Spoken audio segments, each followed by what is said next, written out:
Odisha plus ଖବର ହିଁ ବାଲିଯାତ୍ରାରେ ଦର୍ଶକଙ୍କ ମନ ମୋହୁଛି ଟଙ୍କପାଣି। ପିଲାଠାରୁ ବୁଢ଼ା ପର୍ଯ୍ୟନ୍ତ ସଭିଙ୍କ ପ୍ରିୟ ହୋଇପାରିଛି ଏହି ଟଙ୍କପାଣି। ବାଲିଯାତ୍ରାର ତଳପଡ଼ିଆରେ ଓର୍ମାସରେ ଲାଗିଥିବା ଷ୍ଟଲ୍ରେ ପ୍ରବଳ ଜନସମାଗମ ଦେଖିବାକୁ ମିଳୁଛି। ଏହି ଅବସରରେ ଓଡ଼ିଶାର ସୁନାମଧନ୍ୟ ବ୍ୟକ୍ତିବିଶେଷ ଷ୍ଟଲ୍କୁ ବୁଲି ଆସିଥିଲେ। ସେମାନଙ୍କ ମଧ୍ୟରେ ନିର୍ଦ୍ଦେଶକ ବାପୁ ଲେଙ୍କା, ଗୀତିକାର ଅରୁଣ ମନ୍ତ୍ରୀ, ବ୍ୟଙ୍ଗକବି ଜ୍ଞାନ ହୋତା ପ୍ରମୁଖ ଷ୍ଟଲ୍ ପରିଦର୍ଶନ କରିବା ସହ ଟଙ୍କପାଣିର ଆନନ୍ଦ ଉଠାଇଥିଲେ। ବାଲିଯାତ୍ରାକୁ ଆସୁଥିବା ସମସ୍ତ ଗ୍ରାହକଙ୍କୁ ହାର୍ଦ୍ଦିକ ଅଭିନନ୍ଦନ ଜଣାଇଛନ୍ତି ଟଙ୍କପାଣି ଷ୍ଟଲ୍ର ପ୍ରୋପାଇଟର ସନ୍ତୋଷ ବିଶ୍ୱାଳ।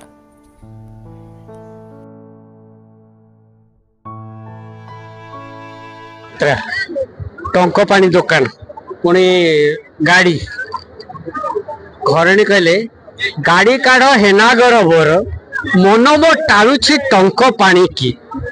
କହିଲେ ଗାଡ଼ିଟା କାଢ ମୋ ମନ ବଳୁଛି ଆଜି ଟଙ୍କପାଣି ଟିକେ ପିଇବି ବାଲିଯାତ୍ରାକୁ ଯିବି। ଗାଡ଼ି ଛାଡ଼ ହେନାଗର ବୋର ମନ ମୋ ଚାହୁଁଛି ଟଙ୍କପାଣି କି। ମୋ ଶାଶୁ ନଣନ୍ଦ ଯାଙ୍କ ପସନ୍ଦ ତାଙ୍କ ପାଇଁ ଗୋଟେ ଥିବା ଆଣିକି। ଗାଡ଼ି କାଢ ହେନାଗର ବୋର ମନ ମୋ ଟାଣୁଛି ଟଙ୍କପାଣି କି। ଏ ପତ୍ନୀ କହିଲା ପରେ ଅନେକ ପତି ଏଠିକି ଆସିଛନ୍ତି ଖାସ୍ ଟଙ୍କପାଣି ନେବା ପାଇଁ। ଘରୁ ବି ଡିମାଣ୍ଡ ଆସିଛି ସାଙ୍ଗରେ ଗୋଟେ ଗୋଟେ ନେଇକି ଯିବା ପାଇଁ। ଆମେ ଏବେ ଟଙ୍କପାଣି ଷ୍ଟଲରେ ଅଛୁ। ମୁଁ ଅଛି, ମୋର ସାନ ଭାଇ ଅରୁଣ ମନ୍ତ୍ରୀ ଅଛନ୍ତି, ଗୀତିକାର ବିଶିଷ୍ଟ ଗୀତିକାର ବାପୁ ଭାଇ ଭିତରେ ବସିଛନ୍ତି। ଆଉ କଣ କହିବି ଦାଦା, ବାଲିଯାତ୍ରା ସମୟରେ ଓର୍ମାସ ଭିତରେ ବୁଲୁଛି ଟଙ୍କପାଣି ଉପରେ ପଡ଼ିଲା ନା ଅଲଗା କିଛି ଦେଖିବୁ? ଆମେ ସିଧାସଳଖ ଆଗ ଟଙ୍କପାଣିକୁ ଆସିଲୁ, କାରଣ ଏ ଟଙ୍କପାଣି ସହିତ ଆମେ ଜଡ଼ିତ। ଅରୁଣ ମନ୍ତ୍ରୀ ଅଛନ୍ତି। ଏ ଟଙ୍କପାଣି ନାଁଟା ଅରୁଣ ମନ୍ତ୍ରୀ ଦେଇଥିଲେ। ପ୍ରଥମେ ଯେତେବେଳେ ପ୍ରଡକ୍ସନ ବାହାରିଲା ତା ବିଷୟରେ ସେ ସବିଶେଷ କହିବେ। ଆଉ ଇଏ ପ୍ରଥମ ବର୍ଷରୁ ମୁଁ ତାଙ୍କ ସହିତ ଜଡ଼ିତ ଅଛି। ଏ ଟଙ୍କପାଣି ଏ କାର୍ଯ୍ୟକ୍ରମକୁ ଆସିଛି ତାଙ୍କର, ସେଥିପାଇଁ ଆସିଥିଲି ବିଶେଷ କରି। ପୁରୀରେ ଟଙ୍କପାଣି ମିଳୁଥିଲା କିନ୍ତୁ ଏବେ ତ ବନ୍ଦ ହେଇଯାଇଛି। ପୁରୀରେ ଦେଖନ୍ତୁ ତୋରାଣୀ ଦେଖନ୍ତୁ ଏ ଟଙ୍କପାଣି କେତେ ଭଲ ଲାଗେ। ନାଇଁ, ଆମେ ଟଙ୍କ ତୋରାଣୀ ସହିତ ଏ ଟଙ୍କପାଣିକୁ ଯୋଡ଼ିବା ନାହିଁ।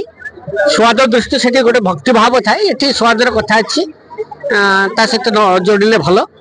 ସେ ଜଗନ୍ନାଥଙ୍କର କଥା, କିନ୍ତୁ ଏଥିରୁ ଯଦି କିଏ ଜଗନ୍ନାଥକୁ ଅନୁଭବ କରିପାରୁଛୁ ଅସୁବିଧା କିଛି ନାହିଁ।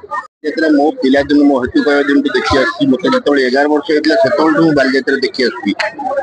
ୟା ଭିତରେ ବହୁତ କିଛି ପରିବର୍ତ୍ତନ ହେଇଯାଇଛି। ଆଗେ ଆମେ ଆଇସ୍କ୍ରିମ ଖାଉଥିଲୁ, କିନ୍ତୁ ବର୍ତ୍ତମାନ ଏ ଯୋଉ ଟଙ୍କପାଣି ହେଇଛି, ୟାକୁ ଯେତେବେଳେ ମୁଁ ଟେଷ୍ଟ କଲି ଟଙ୍କପାଣିକୁ, ୟାର ଗୋଟେ ଟେଷ୍ଟ ମତେ ହେଭେନଲି ଲାଗିଲା।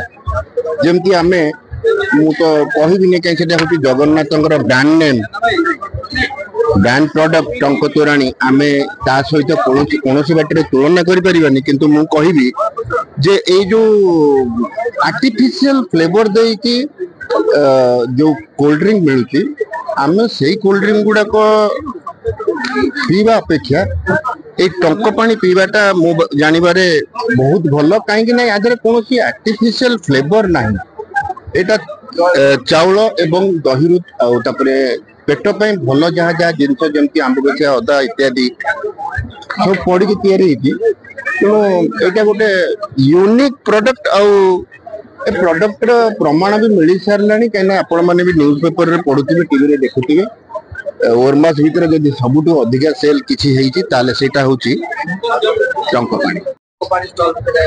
ମୁଁ ଖାଲି ଗୋଟିଏ କଥା କହିବି, ଟଙ୍କପାଣିର ଯୋଉଟା କନସେପ୍ଟଟା ବୋଧହୁଏ ବହୁତ କମ୍ ଲୋକ ଜାଣିଛନ୍ତି। ଯେତେବେଳେ କୋଭିଡ ପରେ ଯେତେବେଳେ all India medical science board report ଦେଲା ତୋରାଣୀର ନ୍ୟୁଟ୍ରିସନାଲ ଭାଲ୍ୟୁ ଏଇଟା ଅଛି, ସେଇ ପରେ କିଛି ବ୍ୟକ୍ତି ବିଶେଷ ବିଶେଷଜ୍ଞ ଏହା ଉପରେ ତର୍ଜମା କରିଥିଲେ। ସେଇ ଟାଇମରେ ଆମର ଯୋଉ ସନ୍ତୋଷ ଯୋଉ ଅଛି, ଆମର ମହିଳା ମିଶନ ଶକ୍ତି ଅଛି, ସେ ମହିଳା ମିଶନ ଶକ୍ତି ସେ ଭାବିଛନ୍ତି କେମିତି କରାଯାଇପାରିବ, ବହୁତ ତର୍ଜମା ଆଉ ତା ପରିକଳ୍ପନା କରିସାରିଲା ପରେ ସେଇଠି ଭାବରେ ସେମିତି କରିବି। ଆଉ ଯାହା ଆଜି ରୂପ ଦେଖୁଛନ୍ତି ଟଙ୍କପାଣିରେ ଆସି ବର୍ତ୍ତମାନ ଗୋଟେ ମେକାନିକ ତିଆରି ହେଇ ଆଉ ଏଟା ଘରେ ଘରେ ପ୍ରସିଦ୍ଧ ହେଇଗଲାଣି। ଆଉ ଗୋଟେ ସେଇ ଆମ ଓର୍ମାସ ତରଫରୁ ଗୋଟେ ଉତ୍ପାଦକ ଗୋଷ୍ଠୀ କରାହେଉଛି। ସେ ଉତ୍ପାଦକ ପ୍ରଡ୍ୟୁସର ଗ୍ରୁପ, ସେ ପ୍ରଡ୍ୟୁସର ଗ୍ରୁପ ହୋଇଥିଲା, ସେ ହଉଛି ତାର ପ୍ରଡକ୍ସନ। और ତା ସହିତ ଯୋଉଟା ଫରୱାର୍ଡ ଇଣ୍ଟରନେସନାଲ ସାଇଡ କରାହେଇଛି, ତାର ଶାନ୍ତି ଉଦ୍ୟୋଗ ତା ସହିତ।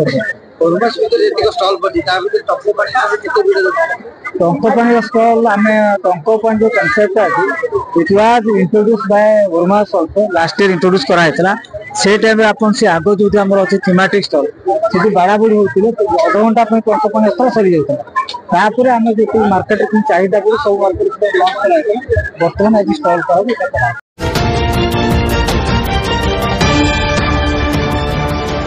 ओडिशा प्लस खबर ही